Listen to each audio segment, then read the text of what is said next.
So, Jude, would you like to introduce yourself to the viewers of Positive TV? Tell us what you're doing here today. Well, I'm here today at this beautiful Turringham Hall to talk about consciousness.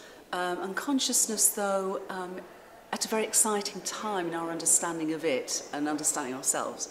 Because I've got a new book coming out next March called The Cosmic Hologram. And that's basically what I'll be talking about today, that everything is consciousness. Consciousness isn't something we have, it's something we and the entire universe are. But for me, as a mystic, a cosmologist, a healer, it's so exciting now, and the story couldn't have been told until now, that there's an amazing amount of scientific evidence coming forward across all fields of research and across all scales, from the tiniest Planck scale to the entirety of our universe, that literally all that we call reality is an informed and holographically expressed essence of consciousness. So that's what I'm here to share with folks today. It's very exciting. The idea, when we last talked, you were telling me about the sort of your idea of changing structure of the universe from our kind of like Big Bang. You're sort of, tell me a little bit more about the new ideas you're working with at the moment. Well, they're ideas in a way that I've been experiencing since I was 4 years old. So science has finally caught up. It's taken me nearly 60 years to write this book. Because what I wanted it to be is really based on the best evidence. Because a lot of folks, when we have experiences, we have the aha moment. When we have experiences, we have the gnosis, the knowingness. But for a lot of folks still who are either haven't had such experiences or who don't acknowledge them having those experiences, you know, they still want the sort of the safety blanket, the comfort blanket of science. So the fact that now science is coming forward to really restate the ancient spiritual understanding of the oneness of all that is very exciting to me. But I've always said that the Big Bang wasn't big, nor was it a bang. It's far more a sort of an out-breath of consciousness. And that's what I'll be sharing today, because the latest understanding and how scientists are restating the laws of physics and biology and complex systems in terms of information.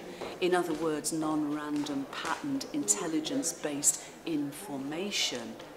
That's a very slippery slope down to a complete acknowledgement that everything that we call reality is consciousness. It's quite a big pill for the kind of modern scientist to swallow, that one, isn't it? Well, funnily enough, funny you should say that, because what was really interesting for me is back in the sort of the beginning of the 20th century scientific revolution of quantum theory and relativity theory, very soon the consequences of what was being discovered made people a bit jittery, because again, you know, the obvious thing is that yes, this is consciousness. And people at that point, most scientists at that point were just not willing to go there.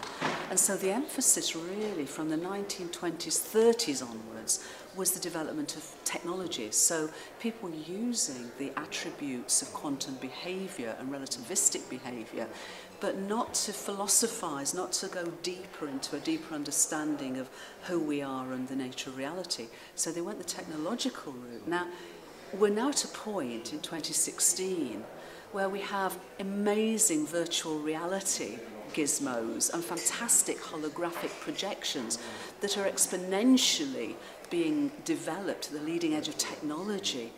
But of course, they're the kids' toys for which reality is the masterclass. So actually, technology is leading people actually back into this awareness. You know, somebody's experienced VR, and then you actually explain to them that VR is the kids' toys and reality is rather like VR, only rather more subtle.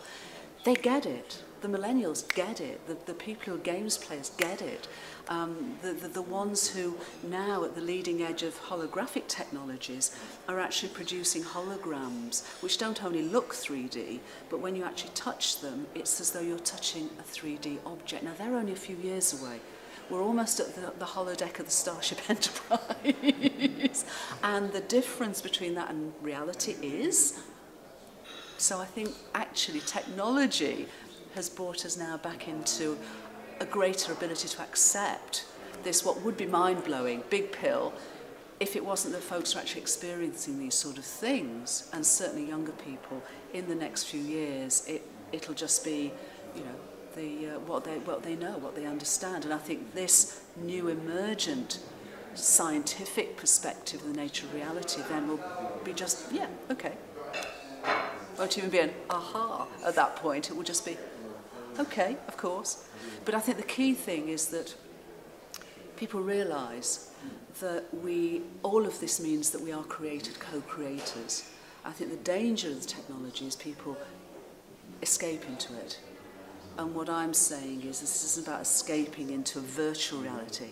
It's about understanding that we have the ability to make choices and transform this reality. And we have far greater power to do that than we've hitherto thought. And we've hitherto thought based on the basis of an outworn and extremely limited and limiting scientific paradigm that really is now falling by the wayside. And I think in the next few years will be completely put to the waste bin of history. Well, this sounds like a whole brave new universe unfolding for us. Tell us, when's your book out? The book's coming out in the States in March next year, that's 2017, and in the UK in April. It's going to be called The Cosmic Hologram, Information at the Centre of Creation. And I look forward to sharing it with many, many folks. I look forward to reading it. Thanks for talking to us. Very welcome. Thank Thanks, you. Jeremy. Thank you.